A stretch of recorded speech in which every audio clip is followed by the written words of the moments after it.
Hi guys, and welcome to a new video. If I was a character made in comic, oh yeah, I would probably look something like this. Woohoo! With nerdy glasses, huge hair, big smile, and a real good confident. So how about it? Let's turn this character into a real 3D model. By the way guys, if you already haven't done it, please leave a like, share and subscribe with all of your friends out there.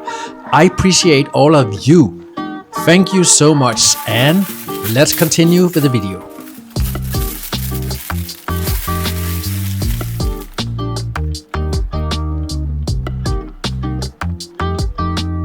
And for starting this journey, we need some tools. Here's mine, some board, some mate.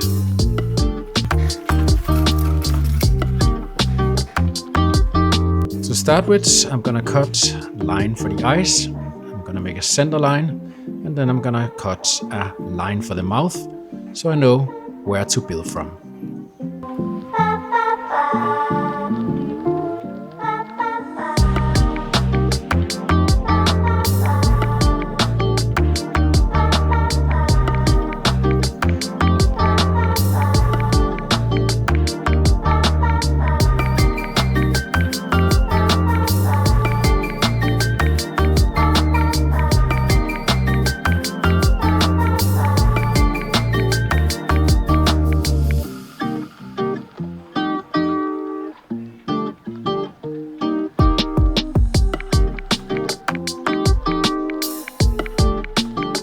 And here I'm gonna bring out my wooden block, really handy, tons of holes, so you will never doubt which type of hole you should use.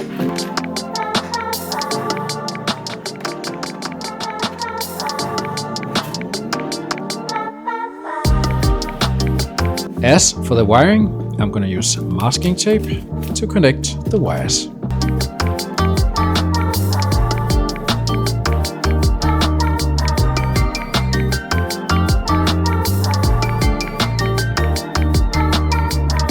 Now I'm finished sculpting the model. It's ready to be put into the oven and get baked. After that, I'm gonna prime it, paint it. For building the base, I'm gonna use this big fine piece of oak. I'm gonna bring it to the bandsaw, cut it to the size that I want. Look at this piece! Awesome! And some thin pieces of balsa wood will do the job. And for now, may I introduce to you Creality Falcon 2 22 watts laser.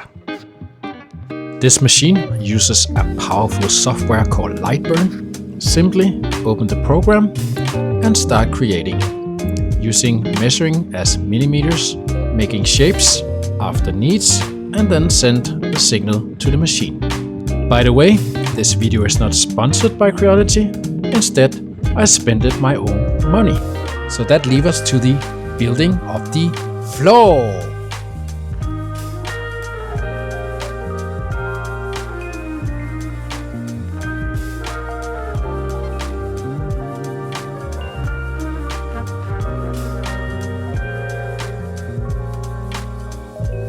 So what is the best thing to put on your floor? Of course, a table. A tabletop disc. Because if you don't have a table, how can you ever create something nice?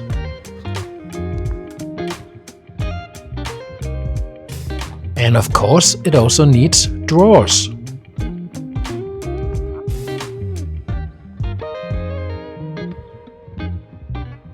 And now, let's cut some legs for the workshop table using a rocket stick from the firework or the New Year's celebration. All the trash is always falling down the streets, so every year I'm taking a walk through the cities to see if I can find some of these sticks and then keep the roads clean and continue create. Here I'm gonna cut 3 millimeters of thick plywood to use as walls in the room of the workshop. Plus, I'm gonna attach the workshop table to the wall.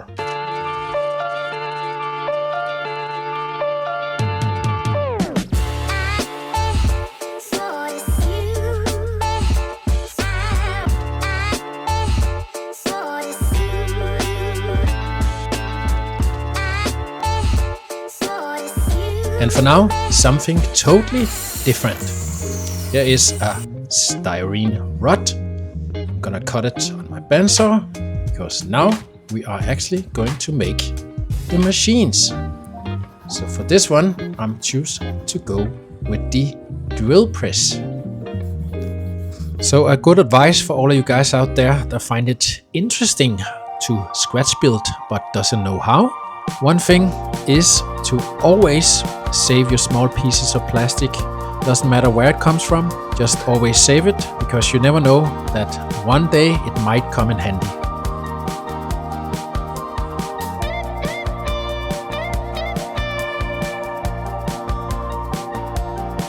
The next machine we are going to make to the workshop, it's gonna be the bandsaw. For the bandsaw, I decided to go for 3mm thick MDF. Some people call it fiber wood. I choose it because it's easy to cut, easy to build with, and also easy to sand. Plus, I'm also using different profiles of styrene. And next time you're sitting with an empty lighter, don't throw it away. Just disassembling it and see how many pieces you get.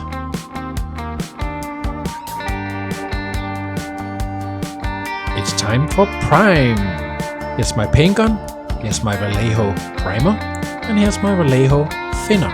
And after the primer, the bandsaw look like this, and the drill press machine. Hi guys, commercial one-on-one. What do you need for your floor when it's unprotected? You need instant coffee with steel wool. 100% coffee improved. Round 2. And glue. And classical music in Vivaldi's shoe.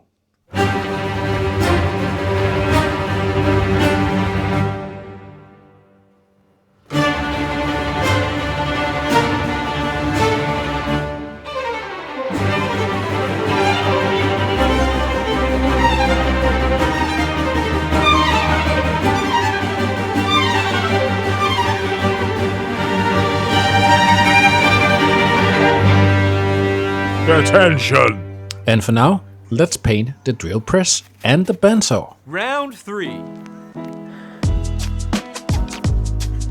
And the last touch, the cables.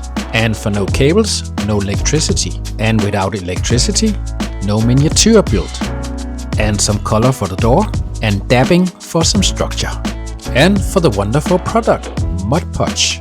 Mod Podge is a type of white glue plus lacquer that gives this sealing for all the things that you put it on, plus it gives this wonderful glow to furnitures. And extension cord, so we can have some electricity for the miniature workshop. And of course, in the top corner of the workshop, we need an installation box. And there we go, installation box finish. And now for the door handle. Here's a piece of spruce. So for you people that are watching the video, if you remember, I was telling you about to save all the small pieces of plastic. This is a good example why you save all the small pieces of plastic. In the worst case scenario, what is really important for the workshop? Ventilation system, of course. Messing around with fumes and other chemicals? Really bad without ventilation. So let's build one and make the air clean.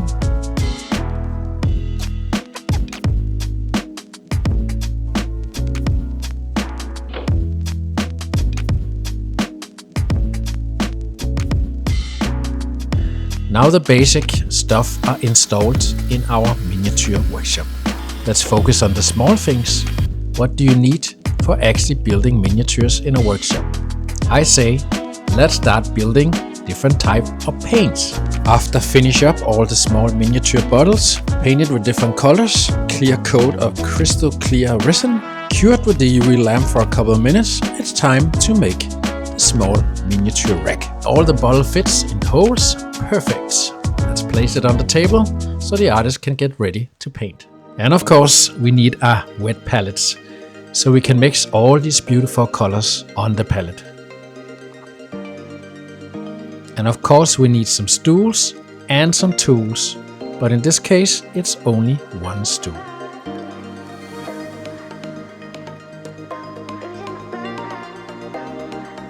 After the stool is finished, let's build something that can grab things. So how about a vise?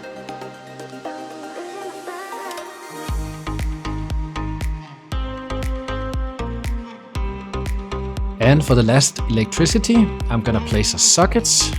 And now for the long shelf with drawers, I'm gonna make it in 1.5 mil of thick plywood.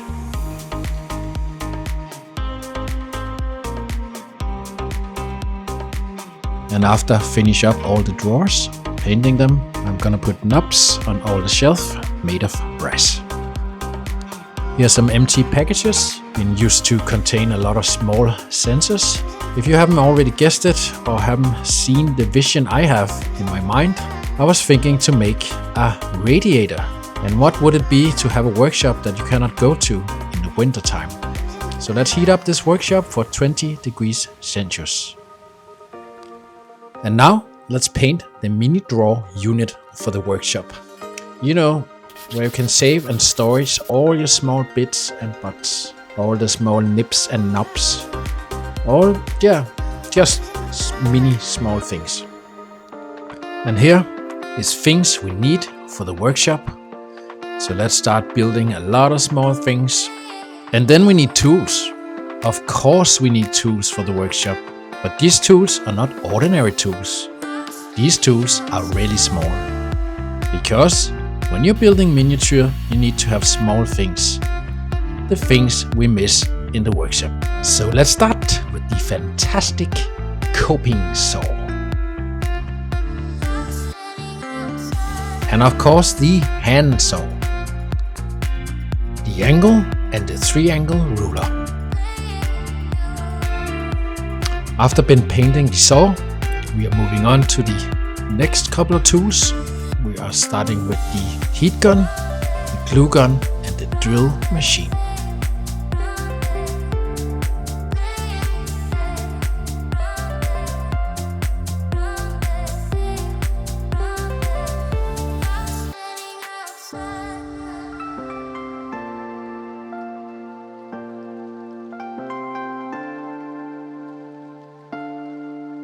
And now for the shelf brackets. I made the shelf brackets out of 3 mils thick styrene sheet. I'm gonna give them a brown wash to make them more dirty. A black wash on the saw blades to get that contrast, and then dry painting. And now let's make the shell for the saw blades using thin balsa wood. Cut it to size, glue it and paint it.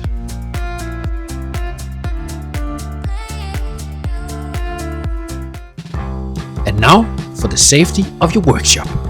How to prevent a fire for starting. Using a syringe, fill it up with water and then keep splashing the water on the fire till it's out. So here is the red original fire extinguisher. And to give the fire extinguisher that shine, I'm using crystal clear resin mixed with some transparent red.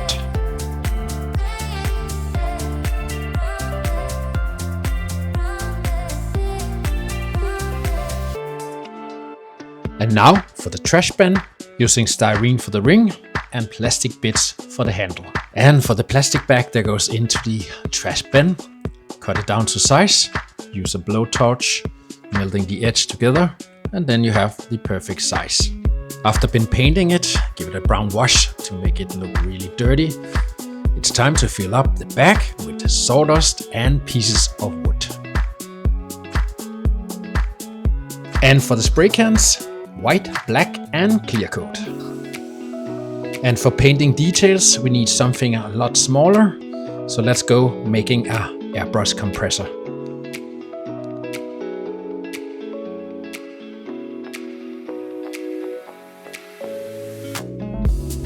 After priming the airbrush compressor, I'm gonna give it a coat of silver and then I'm gonna give it a coat of transparent crystal blue. So how is it to have an airbrush compressor that you can use for anything with no attachment and no nothing? So let's make the artist the airbrush gun.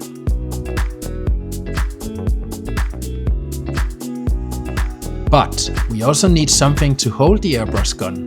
So let's make an airbrush holder with attachments and a plate with 2 small bottles of paint.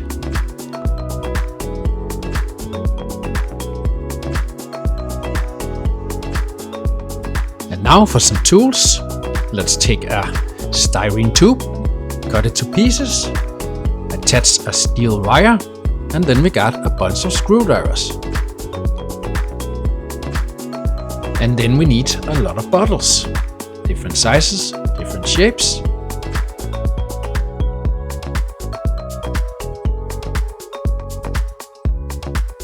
Most of the bottles are made of different sizes of styrene rods and also some acrylic rods.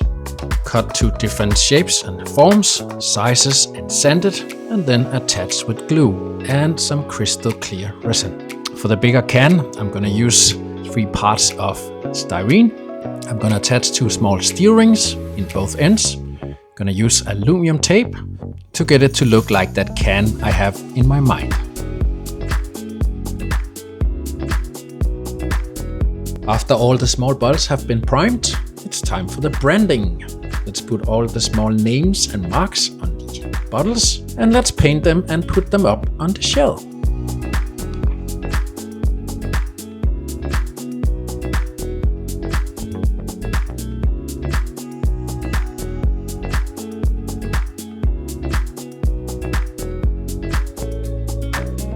And now let's make the shell for the magazines, the proxons, and also the miniature catalogs.